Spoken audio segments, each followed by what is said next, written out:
रागिनी रियान की तरफ देख के बोली, हूँ क्या बकवास है, मैं इन बातों को नहीं मानती, विश्वास करने के लिए कोई अच्छी दलील दो। रूहानिका उसे समझाते हुए बोली, रागिनी ये कोई दलील नहीं, बस सच है। रागिनी आराम से बिस्तर पर बैठते हुए बोली, तो एक सच मैं भी सुनाती हूँ जो मैंने अपने कानों से सुना है और आंखों से देखा है।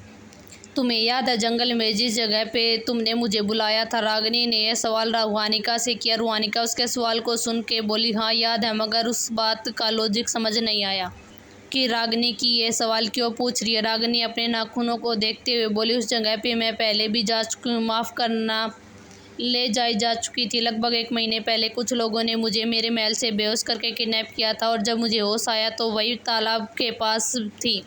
तुम्हें पता जिन लोगों ने मुझे किडनैप किया था मैंने उनके मुंह से क्या सुना?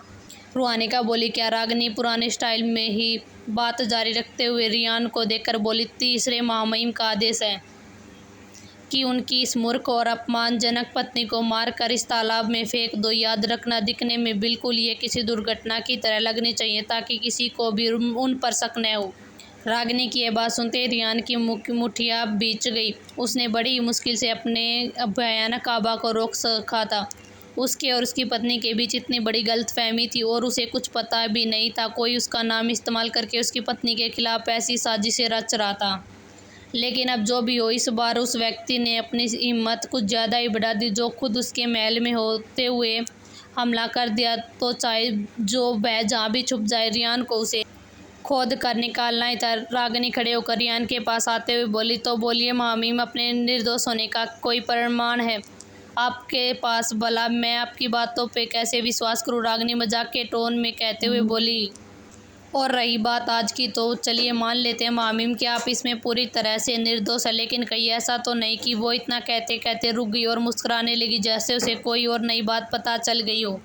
रूहानिका उसके इस तरह बीच में रुकने से बोली, तुम ऐसे बीच में क्यों रुक रही हो? जो बोलना बोलो, ऐसे सस्पेंस में क्यों रख रही हो? रागिनी रियान की तरफ देखे एक तिरछी मुस्कान के साथ बोली, जैसे उसने कुछ पता लगा लिया हो। तो कहीं ऐसा तो नहीं कि महामहिम की कोई प्रेमिका है जो महामहिम के मेरे साथ विवाह करने से नाराज हो गई? कई गलती से मैं आपके और आपकी प्रेमिका के बीच में तो नहीं आ गई, इसलिए हो सकता है वो महामहिम के लोगों और उसकी शक्ति का इस्तेमाल करके उन पर अधिकार दिखाने का तरीका हो। ये कहते वक्त रागिनी की आंखें बिल्कुल मासूमियत से चमक रही थी, लेकिन इसमें एक गहरा भाव भी था जो रियान के हर भाव को नोटिस कर रही थी। इस बार अवाक होने की बारी रियान की थी। वो रागिनी की दिमाग की कल्पनाओं से पूरी तरह अवाक हो चुका था। वो तो उसका दिमाग खोल के देखना चाहता थे कि वो क्या क्या फालतू मनगढ़ंत कहानियाँ बनाते जा रही है। कौन सी प्रेमिका, कौन सा प्रेमी जोड़ा? अचानक उसने किसी लड़की को अपने करीब तक नहीं आने दिया था। फिर उसकी बीवी ऐसा क्यों समझती है कि उसकी कोई प्रेमिका है? उसे तो कुछ समझ ही नहीं आ रहा था कि वो हंसे या रोए। रियान अपने सिर पर थोड़ा सा थपकी देते हुए बोला, तुम अपने इस छोटे से दिमाग में कौन कौन सी अजीब सी कहानियाँ गढ़ती रहती हो? मेरी कोई प्रेमिका नहीं है, मुझे औरतों से समस्या है, इसलिए आज तक कोई भी लड़की मेरे इतने करीब नहीं आई। उसे खुद के बारे में ऐसी सफाई देते सुन बहुत ही अजीब लग रहा था, मगर अब अगर वो कुछ न बोलता तो शायद उसकी बीवी की नज़र में उसकी इमेज बचाने लायक बचेगी ही नहीं। रागिनी पहले एक सैन्य सलाहकार रह चुकी थी, इसलिए वो किसी भी मामले पर हर मुमकिन तरह से जांच करती थी। उसने हजारों लोगों का विशेष निरीक्षण किया था, तो उसे सच या झूठ पकड़ने में बहुत ही ज़्यादा समझ थी। रियान की आंखों को देखकर उसे ऐसा नहीं लग रहा था कि वो झूठ बोल रहा। इसका मतलब उसकी कई भी बातें सभी सच्ची थी। अगर उसकी बातें सच्ची थी तो इसका मतलब है वो निर्दोष हो सकता, लेकिन अभी भी रागिनी को उस पर पूरा भरोसा नहीं था। चलो ये बात मान भी लिया महामहिम कि आपकी कोई प्रेमिका नहीं है, लेकिन आपसे एक तरफा प्यार करने वाली लड़कियां भी तो हो सकती हैं। इस साम्राज्य में हजारों युवतियां मिल जाएंगी, इस बात से तो आप भी मुकर नहीं सकते महामहिम। तो हो सकता है उनमें से कोई आपके बहुत ही करीब हो। मैं 100% दावे के साथ कह सकती हूँ आज मुझ पर हमला करने वाली लड़की की आंखों में नफरत के साथ घृणा भी थी, और मैं मान नहीं सकती कि वो लड़की आपसे प्रेम नहीं करती है। लड़की क्या तुम पर हमला करने वाली लड़की थी? रियान और रूहानिका दोनों ही उसके इस खुलासे से हैरान थे। उन्होंने नहीं सोचा था कि हमलावर कोई लड़की होगी। इस साम्राज्य में मुट्ठी भर ही लड़कियाँ होंगी जिन्होंने साधना की होगी, तो उन्हें ढूंढना इतना मुश्किल नहीं होना चाहिए। और हमारा महल के अंदर हुआ मतलब हमलावर लड़की भी महल की ही होगी, और फिर कोई ऐसी जिसे महल के बारे में बहुत ही अच्छे से पता हो। रियान रागिनी के विश्वास और उसके प्रति दृढ़ इल्ज़ाम को देखते हुए बोला, हमलावर के लड़की होने से तुम इस मामले को मुझसे कैसे जोड़ सकती हो सकता है वो तुम्हारी कोई पुरानी दुश्मन हो। तुम इतने यकीन से मुझ पे शक कैसे कर सकती हो? तुम्हारे पास इसका शक करने का कोई न कोई आधार तो जरूर होगा जो मुझसे जुड़ा होगा, वरना तुम सिर्फ कुछ अंदाजे के तहत इतने भरोसे से नहीं कहती होगी, है ना?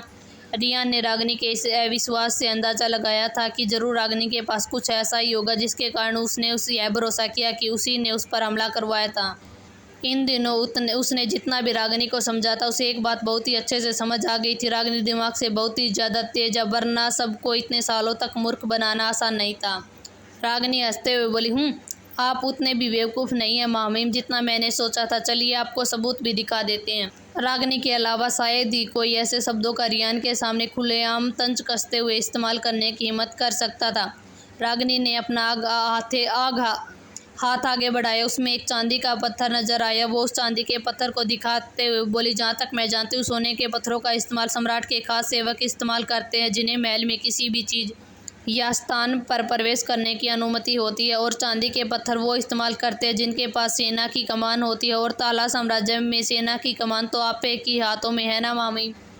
तो इसका मतलब है ये पत्थर अवश्य ही आपके ही किसी खास अधीनस्थों में से एक की होंगी। रागिनी ने ये बात इतने अच्छे से इसलिए जानती थी क्योंकि पहले लोमान साम्राज्य में जब वो राजकुमारी युक्ति थी तब पूरे साम्राज्य की सेना की कमान उसके ही हाथों में थी, इसलिए वो अच्छे से जानती थी ऐसे चांदी के पत्थर किन सेवकों या लोगों को दिया जा सकता था।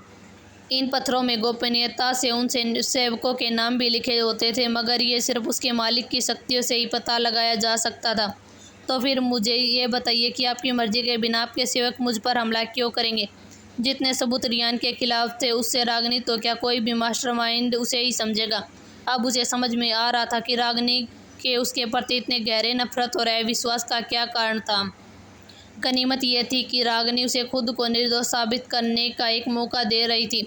रियान ने रागिनी के उस पर जरा भी विश्वास न करने से परेशान हो चुका था, इसलिए उसने कहा, मेरा विश्वास करो, मेरा इसमें कोई हाथ नहीं है। मैं वादा करता हूँ कि मैं तुम्हें न्याय जरूर दिला करूँगा। रागिनी एक अजीब सी हंसी हंसते हुए बोली, मामी मैं आपके नया क्या मैं अचार डालूंगी। अगर आपको मुझे कुछ देना ही है तो मुझे तलाक दे दीजिए। आपसे तलाक लेके मैं बहुत ही खुश रहूँगी। रियान अपने दांत पीसते हुए बोला, भूल जाओ। रागिनी बिल्कुल किसी जिद्दी बच्चे की तरह बोली, मैं अपनी याददाश्त भुला सकती हूँ लेकिन आपसे तलाक लेना नहीं भूल सकती। रुआनिका को तो रियान की हालत पर बहुत ही हंसी आ रही थी, जिसे साम्राज्य की लड़कियाँ शादी करने के लिए मरती थी, उसकी खुद की बीबी उसे तलाक लेने के लिए मरती है। वाह रे किस्मत, क्या अनोखी जोड़ी बनाई है।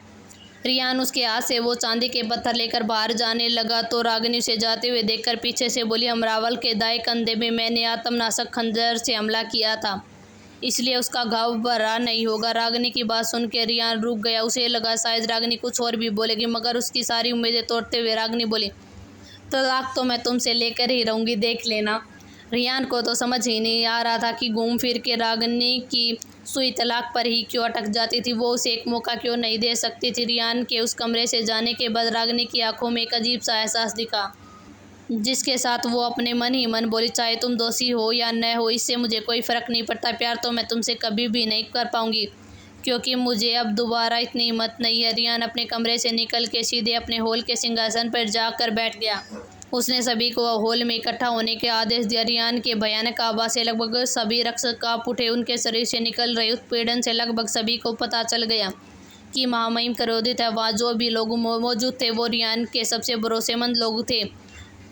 उसकी उन खतरनाक शक्तियों के दबाव को महसूस करके सब अपने स्थान पर चुपचाप खड़े रहे। रियान नकुल को देखकर शांति से बोला, क्या मैंने तुम्हें जो महल के प्रबंधन का काम सौंपा था वो इतना मुश्किल है कि तुम दोनों ये भी नहीं पता कर पाए कि महल का कौन सा व्यक्ति क्या साजिश कर रहा। नकुल को रियान की कोई भी बात समझ नहीं आ रही थी। उसे तो बस इतना पता था कि आज महामहिम राजकुमारी रुआनिका के साथ एक और घायल लड़की को लेकर आए हैं। फिर नल के जरिए वैद्य को बुलाया गया और आज रात को अनाज घर में आग लगी, मगर ये कोई इतनी बड़ी बात नहीं थी जिससे कि महामहिम इतने क्रोधित हो जाए।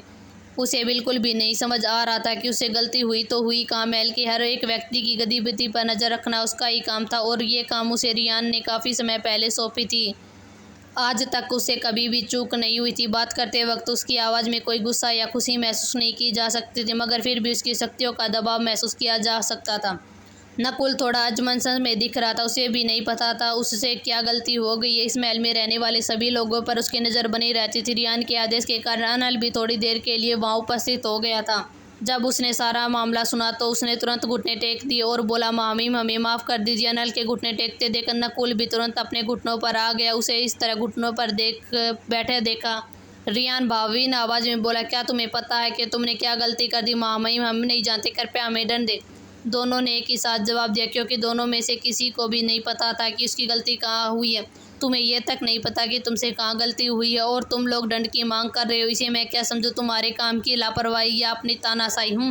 रियान का हर एक शब्द उनके शरीर में एक सिरन पैदा कर रहा था। उन दोनों को समझ नहीं आ रहा था कि मामीम उसके साथ कौन सी पहेली खेल रहे हैं। रियान का बिना किसी परीक्षण के उन्हें दोष देने का कोई इरादा नहीं था। उसने उसे पीछे खड़े एक सैनिक के आदेश दिया, जाओ पुराने सेनापति की बेटी को बुला कर लाओ। उस संगरीला के बहुत कोशिश की उस जख्म को अपनी शक्तियों से भरने की, मगर उस पर शक्तियों का कोई भी असर नहीं हो रहा था। इसलिए उसने अंतिम समय में पट्टी करके अपने वस्त्रों से उस घाव को छुपा लिया और उसे ठीक करने के उपाय के बारे में सोचने लगी। जो लड़की आज मामीम के साथ आई थी, मुझे उसे हर हाल में मारना ही होगा, नहीं तो अगर मामीम को कहीं मेरे बारे में पता चल गया तो नहीं। मगर तभी उसके दरवाजे पर आवाज़ हुई। इस आवाज़ से उसने जरा सा छेद से देखने की कोशिश की, कौन है। जब उसने रात के में इस वक्त सैनिकों को अपने कमरे के बाहर देखा तो वह थोड़ा डर गई। इसलिए उसने मामले को सही से जानने के लिए अपनी दासी को कमरे से बाहर भेज दिया।